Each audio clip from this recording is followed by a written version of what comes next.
आपके प्रश्न पर कल रुके थे, आज वहीं से शुरू करते हैं। आप अपना प्रश्न संक्षेप में रखिए। अच्छा, मेरा प्रश्न भी था, ये अभिप्राय भी था कि ये जो वर्ण व्यवस्था और जाति पद्धति जो दोनों हैं, वो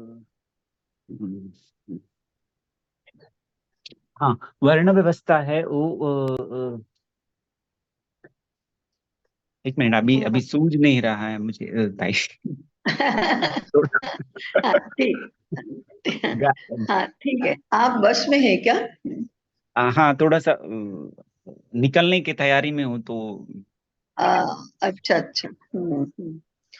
हाँ ठीक है, उनका उनका प्रश्न और कोई फ्रेम कर सकता है?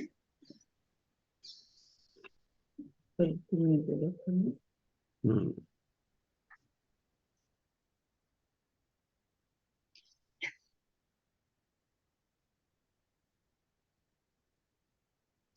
ठीक है, मैं ही फ्रेम करती हूँ।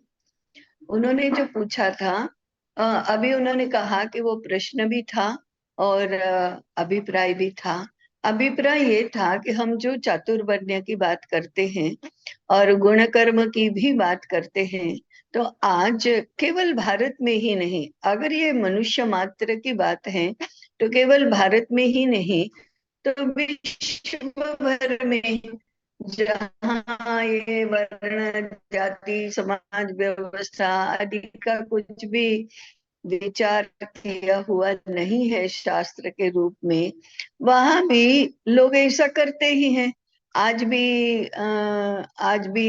कल शब्द प्रयोग में नहीं किया था कि शिक्षक माने ज्ञान देने वाला, ये ब्राह्मण क्षत्रिय, पोषक माने वैश्य और सेवक माने Recording शूद्र, in ऐसे progress. 4 वर्गीकरण मोटे मोटे हमको दिखाई ही दे समाज में। तो वर्ण व्यवस्था है ही, हमें क्यों इस बारे में कुछ करना चाहिए, या चिंता क्यों करनी चाहिए? अपनी पसंद से जब चयनित करते हैं तो जाति व्यवस्था भी हो गई, तो फिर हम इसको कैसे समझे? इस प्रश्न को आज हम क्यों उठा रहे हैं और इसको कैसे समझे, ऐसा प्रश्न और अभिप्राय दोनों था। बात यह है कि यदि वह स्वभाव से ही है तो वर्ण स्वभाव से तो रहेंगे ही, प्राकृतिक ये है वो तो रहेंगे। हमें चिंता करने की आवश्यकता है व्यवस्था के बारे में। वर्ण अलग बात है और व्यवस्था अलग बात है। वर्ण ये स्वाभाविक है, प्राकृतिक घटक है, ऐसा समझकर उसको पहचान कर हमारे समाज शास्त्रियों ने उसके अनुसार व्यवस्था निर्माण की। तो हम समष्टि व्यवस्था में तो व्यवस्था का ही प्रश्न है। और हम ना, हमारा पहला सिद्धांत भी सृष्टि धर्म के अनुसार समष्टि धर्म का की रचना करना, ये हमारे ऋषियों ने किया। तो ये सृष्टि की व्यवस्था के अनुकूल रहकर, इसका मतलब मनुष्य का स्वभाव जो है, उसकी स्वाभाविक प्रवृत्ति जो है, उसके अनुकूल रहकर व्यवस्था निर्माण करना, ये हमारी समष्टि व्यवस्था के लिए, समाज व्यवस्था के लिए हमारे ऋषियों ने किया। उसमें से ये वर्ण व्यवस्था आई है, उसी में से जाति व्यवस्था भी आई है। वर्ण व्यवस्था हो या जाति व्यवस्था हो, दो बातें प्रमुख हैं। एक एक अर्थार्जन और दूसरा आचार पद्धति, संप्रदाय, आचार, ज्ञान, ये सारा दृष्टिकोण, ये सब उसमें से विकसित होता है। तो उसको लेकर ये हमारा मुद्दा व्यवस्था का है। प्राकृतिक घटक क्या है उसका नहीं है, वो समस्या नहीं है, वो हमने निर्माण की हुई समस्या है, ना हमारे लिए सृष्टि ने निर्माण की हुई समस्या है। उसको तो हमें जानना है कि किसी का वर्ण कौन सा है और किसी की जाति कौन सी है। ये प्राकृतिक अवस्था में तो हमको जानना है, ये समस्या नहीं है। उसके अनुसार व्यवस्था करना, यही आज समस्या है, प्रश्न है।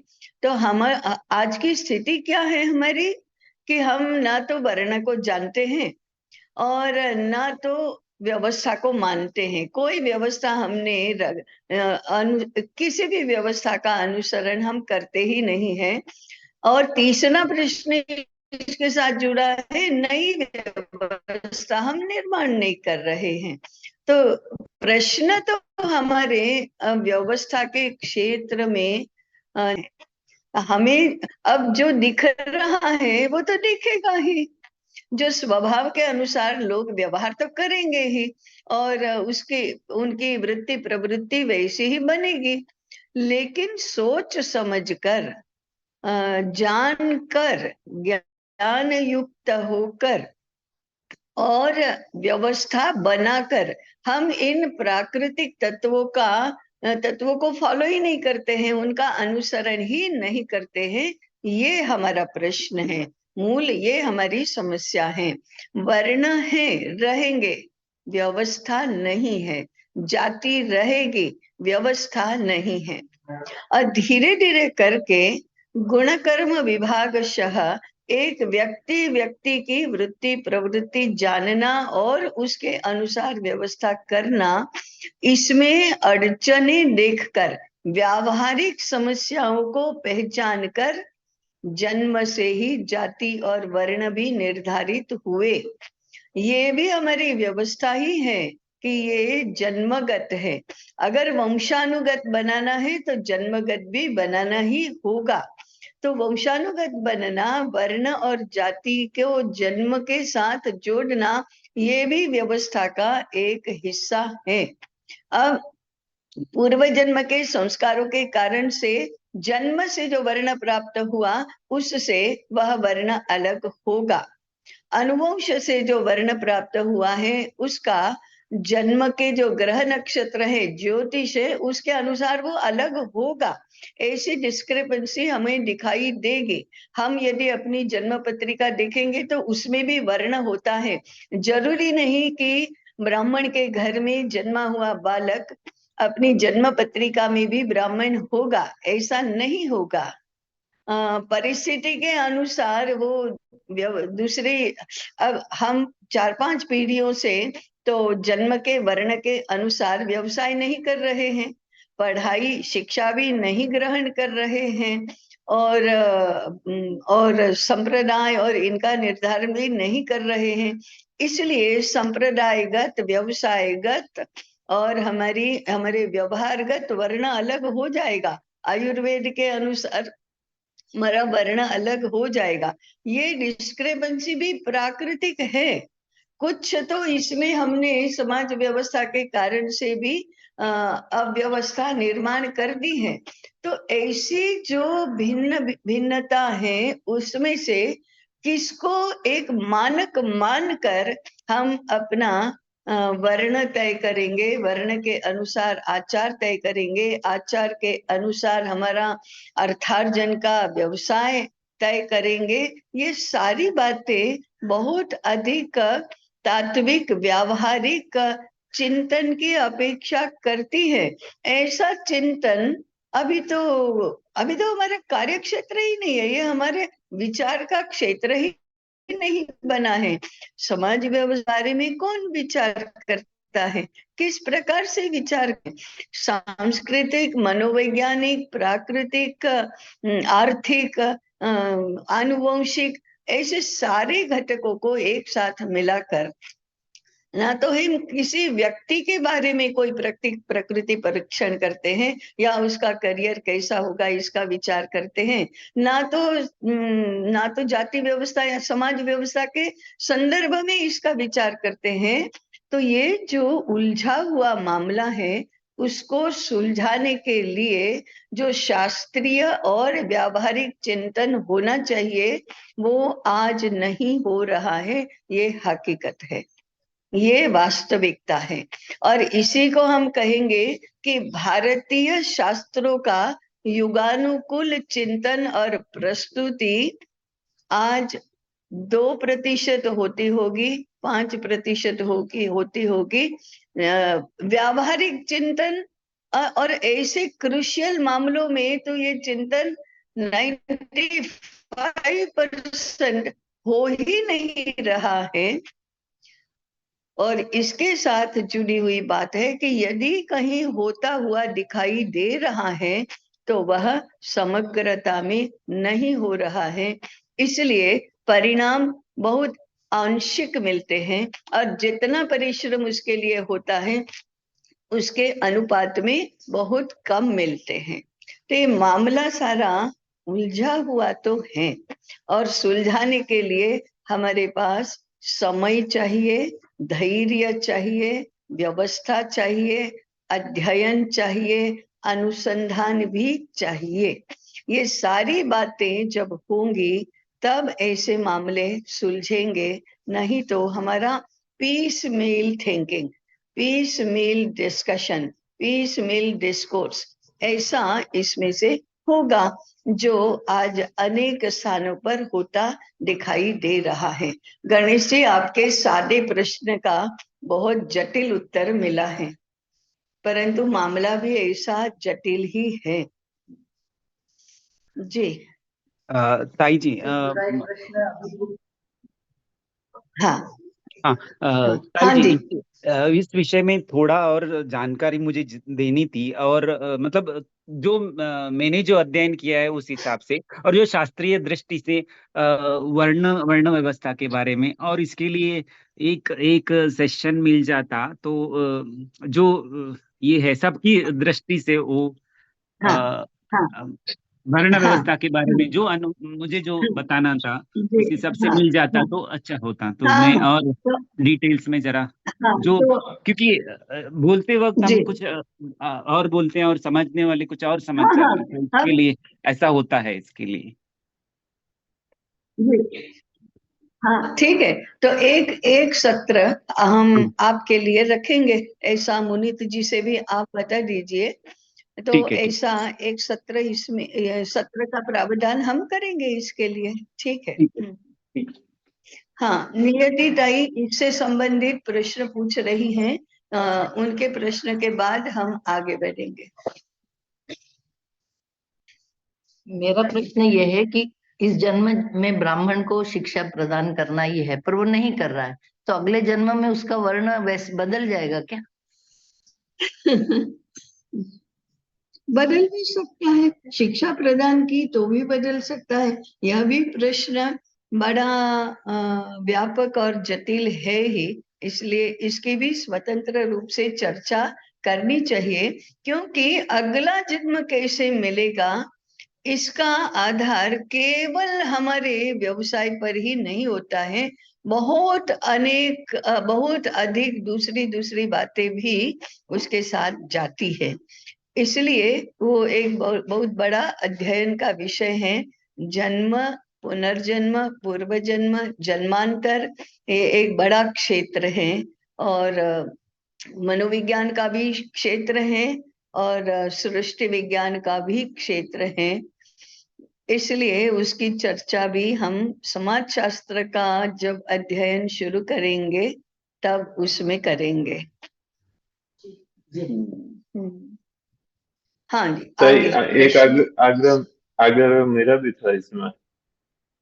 अभी जैसा हाँ चल जी। रहा है, अभी हमारा अध्ययन जैसा चल रहा है, और उसमें जैसे गणेश जी का प्रश्न, हम्म, और विद्या क्षेत्र में भी सीधा सीधा वर्ण व्यवस्था या वृत्ति पर काम चल रहा है, तो चार अध्येता हमारे में विद्या क्षेत्र से भी और गहराई से उस पर कार्य कर रहे हैं। तो वर्ण व्यवस्था इसको लेकर के पृथक रूप से इतने बड़े स्तर पर हमने अभी विद्यापीठ के माध्यम से चिंतन जो प्रारंभ किया है, तो इसका कोई सार्थक परिणाम और दिशा की तरफ हम कैसे बढ़ पाएंगे? इसी सत्र के साथ में एक टोली बन रही है, ऐसा लग रहा है, वर्ण व्यवस्था पे काम करने की। तो ये तो शुभ संकेत जैसे लगते हैं, हम्म, क्योंकि ये एक आ, शोध और अनुसंधान नहीं होना मैं चाहिए, तो उसको करने के लिए टोली की आवश्यकता है। और गणेश जी की भी ये जो अभी बात है, अगर ये आने वाले इसी समय क्रम में हो जाए, तो कुछ अगर परिवर्तन करना हो गणेश जी के क्रम में, तो ये मुनीत जी से भी आग्रह रहेगा ऐसा, ताकि उनकी बात को भी हम उस समय के अंदर कर पाए, तो इसी अध्ययन क्रम में हम उनको सुने। ये एक थोड़ा सा निवेदन था। नमस्ते जी, एक मेरा भी इसी में एक आग्रह है, यदि आज्ञा हो तो। ठीक है, इस पर विचार करेंगे।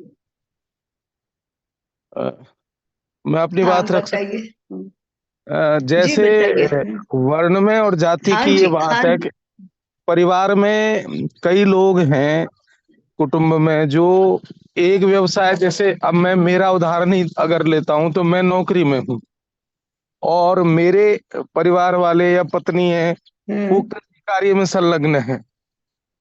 तो ये व्यक्तिगत वर्ण का कैसे हम्म। होगा, मतलब जाति उस हिसाब से एक प्राकृतिक रूप से, और ये इस दृष्टि से थोड़ी स्पष्टता।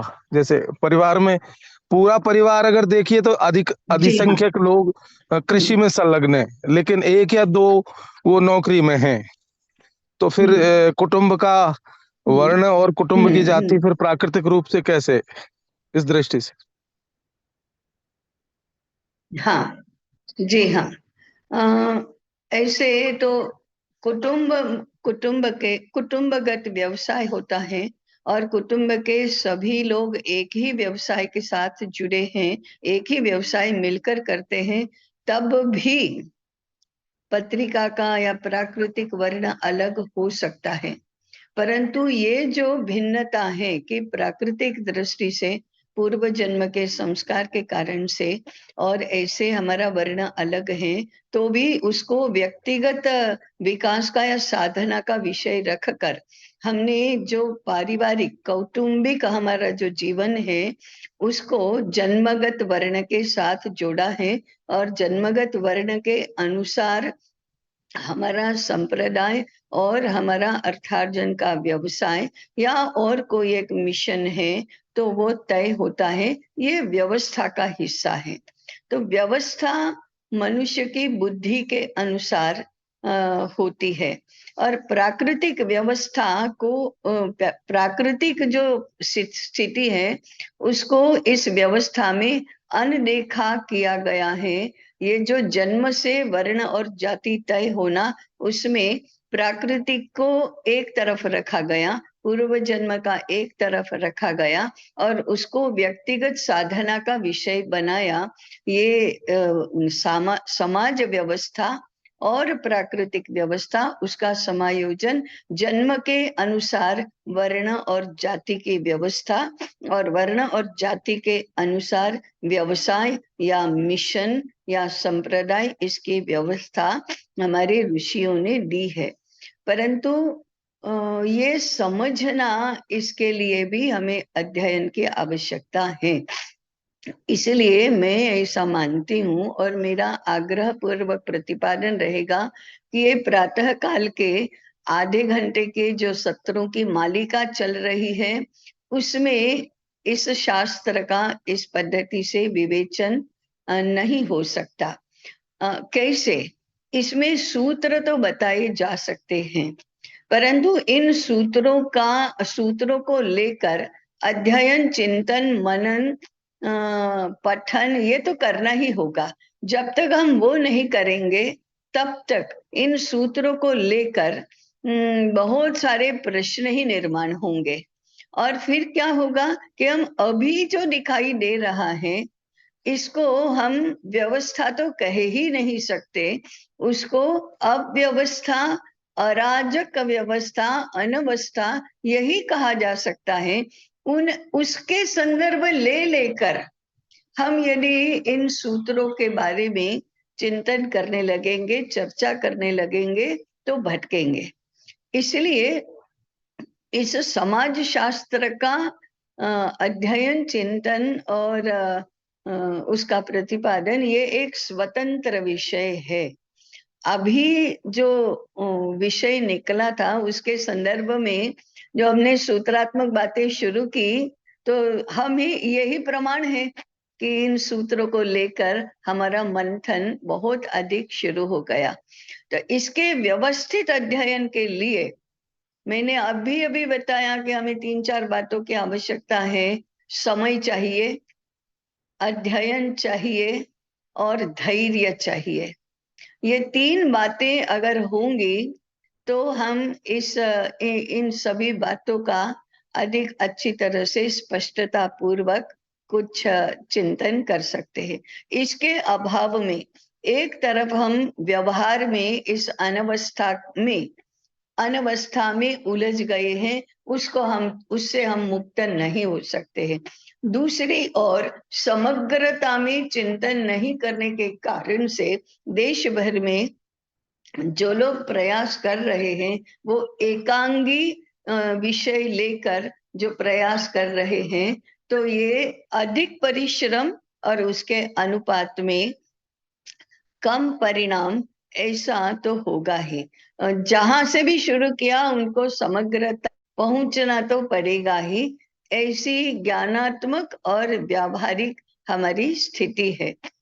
इसलिए हम ये तीन बातें जो है ना, अध्ययन करना, समय चाहिए, धैर्य चाहिए और अध्ययन चाहिए, तो इन तीनों बातों का जब मेल होगा तब इसका सही में स्पष्टता पूर्वक समझना भी शुरू होगा।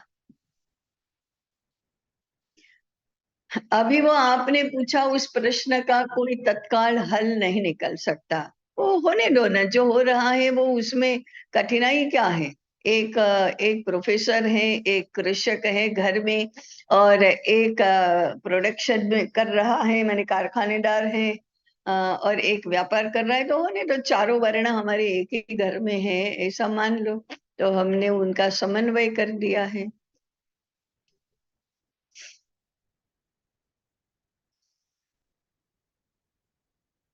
जी।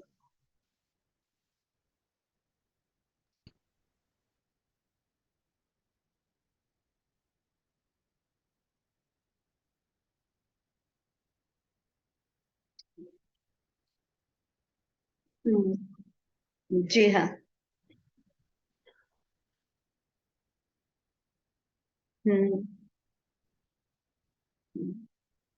हम्म। हम्म। हम्म। हम्म। हम्म। हम्म। हम्म। हम्म। हम्म। हम्म। हाँ। हाँ, ये तो आपका अवलोकन है ना, सही है, ऐसा ही है। इसका इसके कारण जो है वो बहुत मूल तक जाते हैं। जैसे हमने व्यक्ति को ही केंद्र स्थान दे दिया है, और व्यक्ति का विकास, व्यक्ति की इच्छा, व्यक्ति का सामर्थ्य, उसका बढ़ाओ, तो व्यक्ति का विकास ये केंद्र में आ गया। जैसे ही ये व्यक्ति केंद्री बनी न रहकर, तो फिर कुटुंब का नहीं है, कुटुंब की चिंता क्यों करना। फिर वो कुटुंब जिस समुदाय का अंग है, वो समुदाय भी विस्थापित हो गया, और पूरा समाज व्यवस्था व्यक्ति केंद्री दृष्टि अपनाने के कारण से छिन्न विच्छिन्न हो गया है। हमको तो कुछ 4-5 पीढ़ियों पूर्व से हम पढ़ते आए हैं कि 7 पीढ़ी की बातें, 14 पीढ़ियों के संस्कार हैं, तो हमारे साहित्य में, हमारे शास्त्रों में ये उल्लेख आते रहते हैं, इसलिए हम उसके साथ उसको जोड़कर कहते हैं। बाकी व्यक्ति केंद्रीय समाज व्यवस्था को क्वेश्चन कौन करता है, उसके सामने प्रश्न ही नहीं उठते हैं। और ये सारा शिक्षा में आता ही है। पंचकोशात्मक विकास के सामने भी बहुत बार प्रश्नार्थ हमारा निर्माण हुआ ही है। ये भी व्यक्ति के विकास की ही बात करते हैं। जब से हमने पंचकोशात्मक कहना शुरू किया, वो व्यक्ति का सर्वांगीण विकास है, तो फिर व्यक्ति केंद्रीय विचार ही हुआ।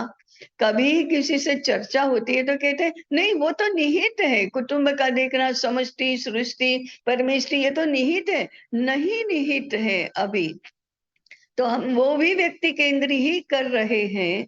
और फिर उसमें ऐसे ऐसे समष्टि के, समुदाय के ऐसे तत्व जुड़ते हैं, तो समग्र विकास संकल्पना की बात करेंगे, तभी हम इस प्रश्न को रिजॉल्व कर पाएंगे कि माने समाज व्यवस्था हमारी कुटुंब केंद्रीय बननी चाहिए। इस एक सिद्धांत को, एक व्यवस्था के सूत्र को पूरा 100% स्वीकार करो तो सब कुछ एकदम बदल जाएगा। परंतु व्यक्ति स्वातंत्र्य के आड़े आता है, ऐसा हमारा साइकोलॉजी पढ़ाता है, हमारा मनोविज्ञान यही पढ़ाता है, समाजशास्त्र यही पढ़ाता है, विकास की संकल्पना यही कहती है। तो व्यक्ति केंद्रीय समाज व्यवस्था ये हमारे ऊपर सिद्धांत के रूप में, मनोवैज्ञानिक रूप में और व्यावहारिक रूप में इतनी हावी है और इतना गहराई में वो पहुंचा है कि हम व्यक्ति केंद्रीय व्यवस्था को छोड़कर कुटुंब केंद्रीय व्यवस्था करो, इतना एक सूत्र परिवर्तन कर लें तो बहुत सारी बातें रिजॉल्व तो हो जाएगी। परंतु सामाजिक चिंतन में जैसे ही हम अंदर जाते हैं, हम स्वयं उसमें इन्वॉल्व हो जाते हैं, क्योंकि we are part of it. हमारे तक पहुंचने लगता है, हमारे तक पहुंचने लगता है। अंग्रेजी माध्यम में छात्र बच्चों को नहीं पढ़ाना चाहिए, जोर शोर से हम कह ही नहीं सकते, क्योंकि हमारे बच्चे पढ़ते हैं। तो हम इन्वॉल्व हो जाते हैं। तो इस प्रकार के जो सामाजिक, सांस्कृतिक, राष्ट्रीय, आर्थिक प्रश्न है, उसमें बिना इन्वॉल्व हुए, बिना पार्शियल हुए तटस्थ चिंतन करना, इतनी बौद्धिक क्षमता और इतनी इम्पार्शियल रहने की जो विवेक की क्षमता है, तटस्थ होने की क्षमता है, इसका हम सर्वांगीण विकास के मॉडल में भी नहीं विचार कर रहे हैं ना। हम प्रश्न तो हमने ही निर्माण किए हैं और हम उलझा रहे हैं। उदाहरण के लिए, हम अभी ये सत्र शुरू होने से ही कुछ समय पहले हम कह रहे थे, बच्चों की रुचि, बच्चों की स्वतंत्रता, बच्चों का अपना विकास, उनकी अपने जीवन की संकल्पना, उनके करियर की कल्पना, इसको हम 2 वर्ष के, 3 वर्ष के होते हैं तब से उनकी रुचि कर करके करते हैं। 12 वर्ष के हो जाने के बाद किशोर अवस्था, तरुण अवस्था, युवावस्था में विचार करने की प्रक्रिया, विवेक करने की प्रक्रिया और निर्णय करने की प्रक्रिया सिखाते ही नहीं है। आप 8वीं के बाद की सारी प्रक्रियाएं देख लो, विद्यालय में भी और घर में भी। ये जो स्वतंत्रता के लिए, अपनी रुचि पहचानने के लिए और अपने आप को सबके साथ समायोजित करने के साथ साथ हमारा विकास कैसे हो और सबका विकास कैसे हो, इसको जानने का हम सिखा कहाँ रहे हैं? सिखाते ही नहीं है। पहले उसकी व्यक्तिगत स्वैरता का पोषण इतना अधिक करते हैं और बाद में स्वतंत्रता के लिए जो चाहिए वो सिखाते ही नहीं है। फिर वो कैसे इस सारी बातों का विचार बिना अपने आप को इन्वॉल्व किए कैसे करेंगे? हाँ, तटस्थता, इम्पर्सनल होना, माने उसके साथ कोई लेना देना ही नहीं है, अपनी सोचो, इस रूप में तो करते हैं।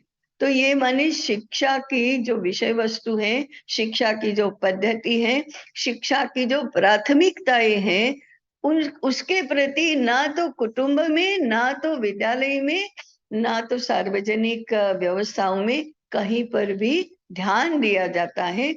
उलझने तो उसमें से पैदा होती है। तो ज्ञान निष्ठ किसी भी प्रश्न का निराकरण कैसे होगा?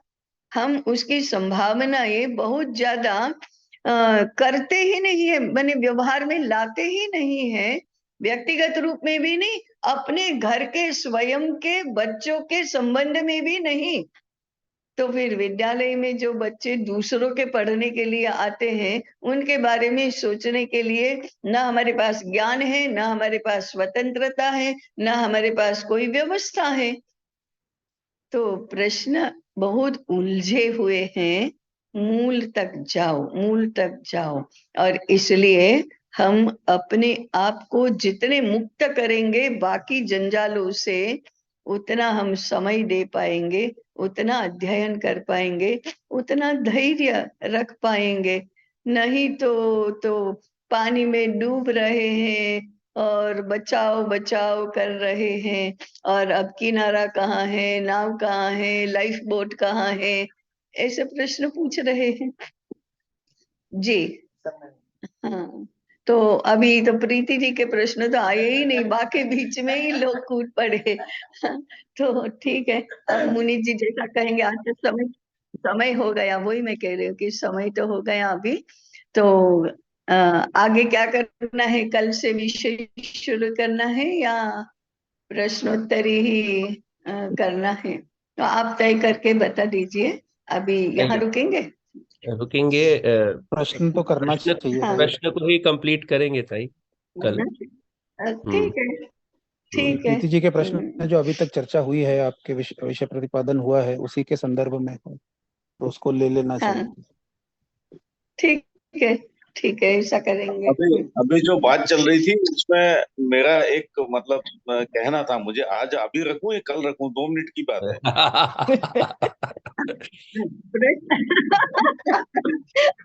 रख दीजिए, प्रश्न तो रख दीजिए। नहीं, प्रश्न नहीं है। जो राजेंद्र जी ने पूछा और तो आपने बताया, उसके बारे में मुझे हाँ, ऐसा ध्यान में आया कि जो युवा पीढ़ी है, हाँ, और मेरे पास जो बच्चे आते हैं हाँ, जिनका जॉब सेट हाँ, हो गया या कुछ कर लिया है उन्होंने, तो मैं उनसे सवाल पूछता जी, हूँ कि अभी हाँ, आगे क्या सोचा है। तो आगे वो अपने बारे में हाँ, पूछते हैं, फिर उनसे पूछता हूँ कि भाई तुम्हारे माँ पिताजी के बारे में क्या सोचा है। फिर वो बताते हैं जवाब उसका। फिर मैं कहता हूँ उनको कि इनका विचार तुमने किया है कि नहीं किया है।